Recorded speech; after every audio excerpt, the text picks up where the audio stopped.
একটা মহিলাকে আরশের উপর থেকে আল্লাহ সালাম জানিয়েছেন, ওই মহিলাটাই আমার নানি খাদিজা। বিশ্বনবী খাদিজার এত ভালোবাসতেন, বিশ্বনবী বলতেন, আল্লাহ কিয়ামতের দিন যখন কেউ কাউরে চিনবে না, ওই কঠিন দিনে আমি যেন আমার প্রাণের খাদিজারে ভুলে না যাই। খাদিজা ইন্তেকালের পরে বিশ্বনবী নিজ হাতে দাফন কাফন করলেন, কবরের সামনে দাঁড়িয়ে দোয়া করলেন। দোয়ার পরে সব সাহাবীরা ঘরে ফিরে যায়। আবু বকর বললেন, নবী চলেন ঘরে ফিরে যাই, দাফন শেষ, কাফন শেষ, দোয়াও শেষ। বিশ্বনবী বললেন, না আবু বকর, আমি যাব না, তুমি যাও, আমি কবরের সামনে দাঁড়িয়ে থাকবো।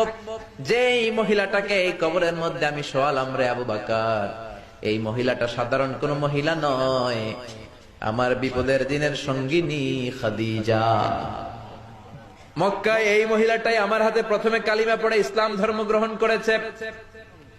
মক্কায় কেউ যখন আমারে সাহায্য করে নাই, তখন আমার খাদিজা আমারে ভুলে নাই। কেউ যখন আমার শেল্টার দেয় নাই, সাহায্য করে নাই, খাদিজা আমার সাহায্য করেছে। মক্কার লোকেরা 3 বছর শিয়াবে আবি তালেবে আমার জেলের মধ্যে রেখেছিল। আমার কলিজার টুকরা বিবি খাদিজা ওই জেলখানার ভিতরে আমার সাথে ছিল।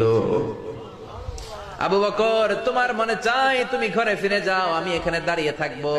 আমি দাঁড়িয়ে দাঁড়িয়ে খাদিজার কবরের 3টা প্রশ্নের জবাব আমি বিশ্বনবী নিজে দিয়ে তারপরে ঘরে ফিরে যাব রে আবু বকর। সাইয়েদনা জিবরাইল এসে বললেন, ইয়া রাসূলুল্লাহ, ইয়া হাবিবাল্লাহ, দাঁড়িয়ে থাকার দরকার নাই, আপনি ঘরে ফিরে যান। আল্লাহ বলেছে খাদিজার কবরের 3টা প্রশ্নের জবাব আরশের উপর থেকে আল্লাহ নিজেই দিয়ে দিবে। ও নানা, কই আপনার নানি বাররা, কই আমার নানি খাদিজা? বিশ্বনবী কোনো কথা বলেন না। হুসাইন আবার প্রশ্ন করলেন, নানা বলেন তো আপনার নানার নাম কি? বিশ্বনবী বললেন, আমার নানার নাম হলো ওয়াহাব ইবনে আব্দে মানাফ।